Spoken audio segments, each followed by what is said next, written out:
स्मृति ईरानी इस समय मौजूद है। स्मृति जी, अभिनंदन है आपका न्यूज 18 पर। किसानों का आंदोलन जो है वो अभी भी समाप्त नहीं हुआ है। डिमांड पर डिमांड है और एक ही डिमांड है कि कानून को निरस्त करे, तभी आगे बात बनेगी। क्या आपको लगता है कि सुप्रीम कोर्ट से, ऑनरेबल सुप्रीम कोर्ट से कुछ समाधान निकल के आएगा? मैं माननीय सुप्रीम कोर्ट पर कोई भी टिप्पणी नहीं करना चाहूंगी, क्योंकि वर्तमान में विषय सब जुडिस है और जो मुझ जैसे व्यक्ति कॉन्स्टिट्यूशनल पोजीशंस पर होते हैं उनका सुप्रीम कोर्ट पर टिप्पणी करना वैसे भी उचित नहीं है।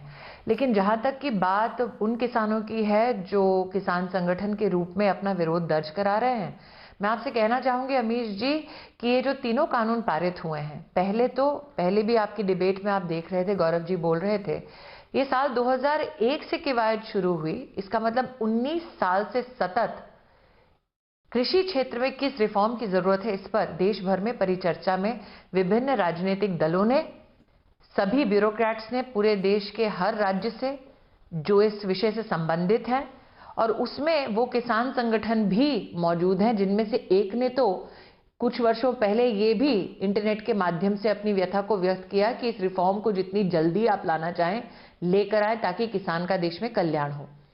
जिन 3 बिल्स के बारे में आप चर्चा कर रहे हैं, इन तीनों बिलों में विशेषता है क्या? पहला, कि देश के इतिहास में पहली बार एक कानून सुनिश्चित करता है कि किसान से अगर आप कोई सामान खरीदते हैं तो आपको 72 घंटों में किसान का भुगतान करना पड़ेगा, उसके पैसे चुकाने पड़ेंगे। इस बिल से पहले देश में किसान के पास ऐसा कोई भी कानूनी अधिकार नहीं था कि वो तुरंत अपनी भुगतान को सुनिश्चित करवा सके। यहां तक कि मैंने कुछ दिन पहले ही वक्तव्य में आपके चैनल पर यह कहा कि जब ये कानून नहीं था तब महाराष्ट्र, जहां पर विपक्ष की सरकार है, वहां पर एक किसान जिसने अपने मक्के की खेती को बेचा था, उपज को बेचा था, वो 5 महीने से दर-दर की ठोकरें खा रहा था। इस कानून के आने के बाद उसने कानून के इस प्रावधान का इस्तेमाल करके तुरंत 24 घंटे में अपने भुगतान को सुनिश्चित कराया। लगभग 3 लाख से ज्यादा की राशि थी। तो जो विपक्षी दल आज इतना आक्रोशित हो रहे हैं, कम से कम जाकर विपक्ष द्वारा शासित महाराष्ट्र प्रदेश के उस किसान से तो पूछें। पंजाब में तो कांग्रेस कानून के आश्रय के आधार पर पंजाब में तो कांग्रेस के जो मंत्री हैं, नेता हैं, उन्होंने तो बात अमीश जी बोली। स्मृति जी बताएं जी। दूसरी बात अमीश जी, ये इस कानून में पहली बार वर्षों वर्ष तक, चाहे वो पंजाब हो, मध्य प्रदेश हो, जब कांग्रेस शासित थे, और आज भी जो कांग्रेस शासित पंजाब है, वहां पर वर्षों वर्ष किसान किसके लिए उपज अपनी देना चाहता है, इस प्रकार का कॉन्ट्रैक्ट चलता आ रहा है। लेकिन कभी भी उस कॉन्ट्रैक्ट में यह संरक्षण उपलब्ध नहीं था कि अगर किसान का किसी के साथ समझौता होता है तो समझौते के अंतर्गत किसान की जमीन सुरक्षित रहेगी। पहली बार मोदी सरकार एक ऐसे कानून लेकर आती है जो कहता है कि अगर आपका किसान के साथ समझौता होता है तो वो फसल का हो सकता है, फसल की खरीद का हो सकता है, जमीन आप किसान की हत्या नहीं सकते। अगर किसान की जमीन संरक्षित होती है इन कानूनों की वजह से, तो तकलीफ किसी भी राजनीतिक दल को क्यों होनी चाहिए? स्मृति जी, मेरा सवाल यह है अगला कि पंजाब में तो कांग्रेस के नेता, मंत्री आज एक नई लाइन ले रहे हैं। वो कह रहे हैं किसान कह रहा है कि साडा हक एथे रख, यही उन्होंने शब्दों का इस्तेमाल किया। मैं आपसे ये जानना चाह रहा हूं, बार बार आपकी सरकार पे ये ब्लेम आ रहा है कि ये सूट बूट की सरकार है, जो अभी से नहीं आ रहा, 2014 से, जब से नरेंद्र मोदी सत्ता में आए हैं तभी से आ रहा है, ये सूट बूट की सरकार है। क्या आपको लगता है विपक्ष ने, जो कल प्रधानमंत्री ने भी बोला, कोई ऐसा भ्रमजाल बना जिसमें कुछ किसान, सब किसान नहीं, कुछ किसान ट्रैप हो गए और आपकी सरकार भी ट्रैप हो गई?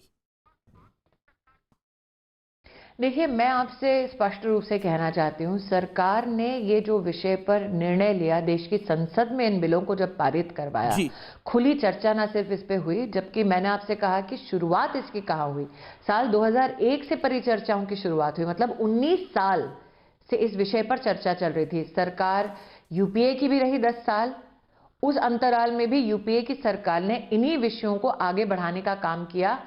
आज आप पंजाब और उनके मंत्रियों का उल्लेख कर रहे हैं। पंजाब के मुख्यमंत्री अमरिंदर सिंह जी नीति आयोग की high powered committee chief ministers की जो बनी, उसी का वो हिस्सा थे।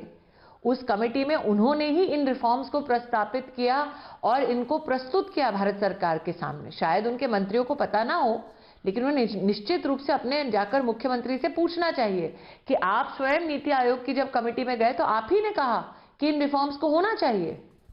तो आज जब रिफॉर्म एक कानून की शक्ल लेता है, और इसमें इस बात को भी जोड़ दो अमीश जी कि आम आदमी पार्टी के नेता भी आपको विरोध प्रदर्शन करते नजर आते हैं, लेकिन दिल्ली के मुख्यमंत्री अरविंद केजरीवाल ने नवंबर में इसी कानून को नोटिफाई कर दिया, मतलब प्रतिस्थापित कर दिया प्रशासनिक तौर पर दिल्ली में।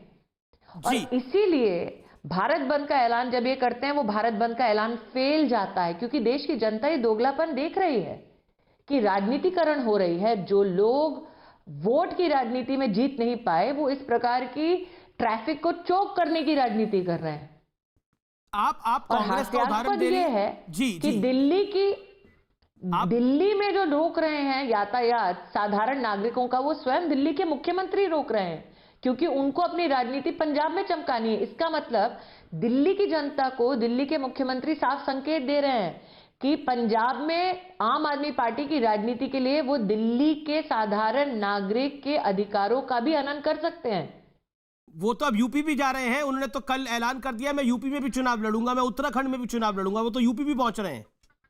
वो कहीं से भी चुनाव लड़े अमीश जी, स्वतंत्र देश है, बस ट्रैफिक ब्लॉक ना करें। लेकिन ये राहुल गांधी जी चुनाव का तो कहीं से भी लड़ना हो जी, राजनीति कहीं भी करनी हो, लेकिन ये कहां का न्याय है? आपकी जनता दिल्ली में हो या देश में हो, उन्होंने भारत बंद का ऐलान ऑपोजिशन का फेल किया।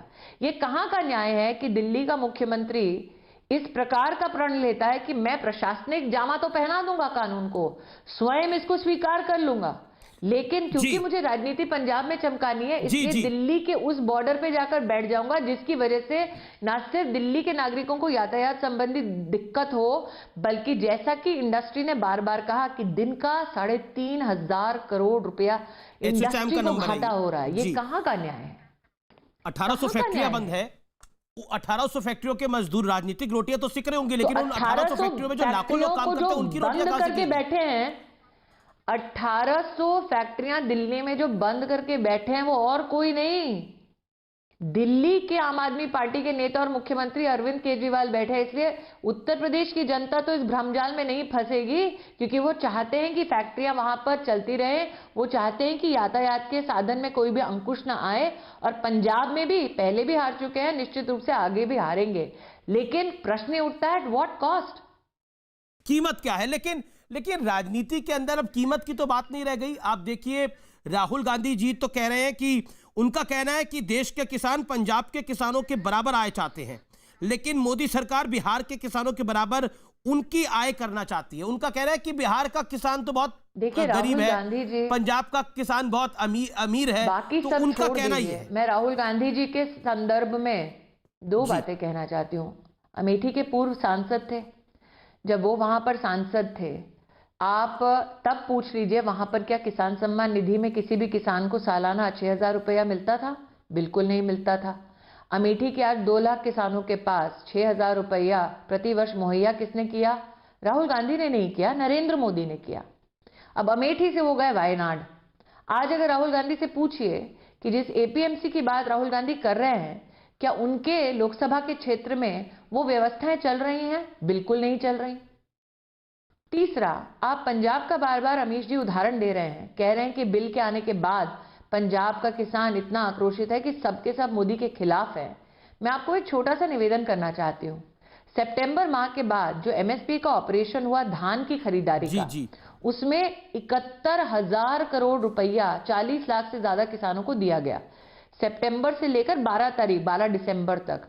और अमीश जी, उसमें से 60% जो लाभार्थी हैं वो पंजाब से हैं, जिसका राहुल गांधी उल्लेख कर रहे हैं। उसमें से 60% किसान जिनको 71,000 करोड़ रुपया मिला, वो सब पंजाब के हैं। इसका मतलब राहुल गांधी पंजाब गए, ट्रैक्टर पर सोफा लगाकर बैठे, उसका कोई प्रभाव नहीं हुआ। पंजाब का ये 9 से 10 लाख किसान आया और उन्होंने एमएसपी के ऑपरेशन में भाग लिया नरेंद्र मोदी के नेतृत्व में और करोड़ों रुपए सीधे अपने बैंक के खाते में पाए।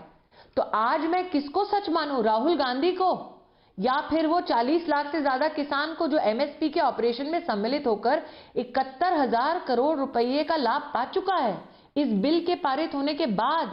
और आज भी अमीश जी कैबिनेट में प्रधानमंत्री जी ने 5 करोड़ गन्ना किसानों के लिए विशेष प्रावधान किया है। तो विश्वास किसका करें उस राहुल गांधी का जिनकी सरकार जब थी साल 2009-10 में, जो आज दुहाई दे रहे थे इससे पहले कि आपकी परिचर्चा में, उनसे थोड़ा पूछिए, इतने ही हितैषी थे किसान के। तो साल 2009 से लेकर साल 2010 तक अमीश जी बजट कितना सुनिश्चित किया था यूपीए की सरकार ने किसानों के लिए? मात्र 12,000 करोड़ रुपया। और साल 2020-21 का अगर आप बजट उठाकर देख ले, मात्र और मात्र एग्रीकल्चर का, कृषि क्षेत्र का, तो मोदी के राज में 1,30,000 करोड़ से ज्यादा रुपया मुहैया कराया नरेंद्र मोदी ने मात्र और मात्र इसी क्षेत्र के लिए।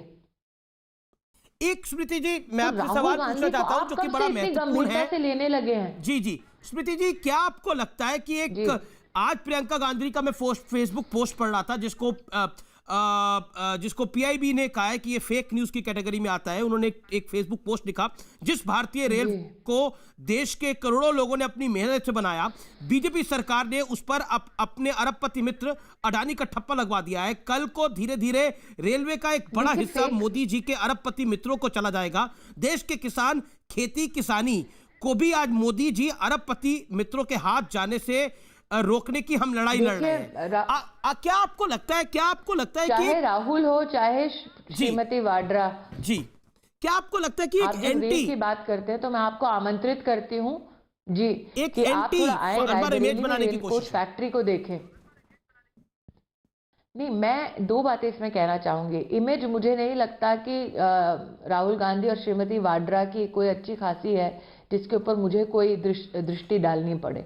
लेकिन आपको एक छोटा सा उदाहरण बताती हूँ अमीश जी। रायबरेली, जहां पर श्रीमती वाड्रा और श्रीमती गांधी का परस्पर वहां पर एक समन्वय रहता है राजनीति की दृष्टि से, वहां पर एक रेल कोच फैक्ट्री है। आप मेरी ना माने, आप यूपीए के कार्यकाल के प्रकाशन को निकाल कर देख लें।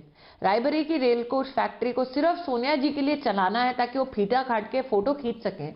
उसके लिए पंजाब से ही बोगी निकाली गई, उसको रायबरेली लेकर पेंट कराया गया ताकि लोगों को भ्रमित करा जा सके कि देखिए यहाँ पे बहुत बढ़िया काम हो रहा है। जब मोदी की सरकार आई तब वहां पर सबसे ज्यादा प्रोडक्शन फैक्ट्री के नहीं, हिंदुस्तान के रेल इतिहास में रायबरेली में सुनिश्चित अगर किसी ने कराया तो मोदी जी की सरकार ने कराया। तो इस प्रकार के कई उदाहरण हैं और जो आज हितैषी बन के घूम रहे हैं उनसे पूछना चाहती हूँ, बाकी सब छोड़ दीजिए जी। मैं अमेठी की सांसद हूँ, वहां पर आपके शो में मैं पहले भी कह चुकी हूं, 6 साल से एक स्टैंडिंग ऑर्डर है जिला प्रशासन का। सम्राट साइकिल की जमीन किसानों की थी जिस पर हथिया कर बैठे हैं श्रीमती वडेरा, श्रीमती गांधी और राहुल गांधी। देश की चिंता छोड़ें, पहले कम से कम जहां 50 साल उनके परिवार ने राज किया वहां पर जो किसान की जमीन हड़पी है वही लौटा दे तो बड़ी कृपा होगी। मैं अब आपसे बंगाल की बात करना चाहता हूं। बंगाल में भारतीय जनता पार्टी के राष्ट्रीय अध्यक्ष के काफिले पे हमला हुआ। ममता बनर्जी के कई बड़े नेता बीजेपी में इस समय टूट के आ रहे हैं। एक मंत्री ने भी रिजाइन कर दिया है अपनी विधायकी से। क्या आपको लगता है बंगाल में की राजनीति का जो रक्त चरित्र है वो क्या लोकतंत्र पे खतरा नहीं है? क्योंकि इस देश में एक गैंग है जो कहता है लोकतंत्र पे खतरा है हर बात के ऊपर, लेकिन बंगाल में उन्हें लोकतंत्र पे खतरा नहीं दिखता। नहीं, देखिए, उस गैंग को खतरा अपनी जेब पर दिख रहा है, लोकतंत्र पे नहीं दिख रहा। लोकतंत्र की तो मात्र वो दुहाई देते हैं। और अगर ये गैंग अमीश जी इतना सुदृढ़ होता अथवा इतना सशक्त होता तो साल 2019 में जो ऐतिहासिक जीत प्रधानमंत्री नरेंद्र भाई मोदी को प्राप्त हुई वो संभव नहीं होती। ये पहली बार नहीं है कि इस हाय तौबा करने वाली गैंग ने कोई नया स्वांग रचाया हो। आप जानते हैं कि साल 2014 से ही इनका मकसद कोई एक कानून अथवा कोई एक पॉलिसी नहीं है। इनका मकसद यह है कि वो मोदी को कितना परेशान कर सके अथवा मोदी को सेवा से, सत्ता से तो नहीं, क्योंकि प्रधान सेवक नरेंद्र मोदी अपने आप को घोषित कर चुके हैं कि वो कितना उनको सेवा कार्यों से दूर रख सकें।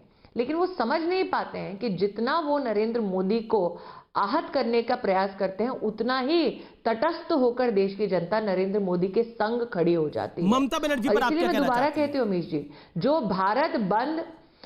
भारत बंद विफल होते आपने देखा, जी, जी। उसका श्रेय देश की जनता को जाता है, क्योंकि जनता जानती है कि नरेंद्र मोदी के हाथों कभी भी कोई भी प्रकार का अप्रिय काम कृषि क्षेत्र में क्या, भारत की किसी भी पॉलिसी क्षेत्र में नहीं होगा, क्योंकि वो प्राथमिकता अपने देश को देते हैं, देश की उन्नति को देते हैं। जहां तक मुख्यमंत्री बंगाल की आप बात कर रहे हैं, जी, मुझे लगता है कि मां माटी मनुष्य का जो संकल्प उन्होंने दिया, उनके राज में मां का क्या हाल हुआ।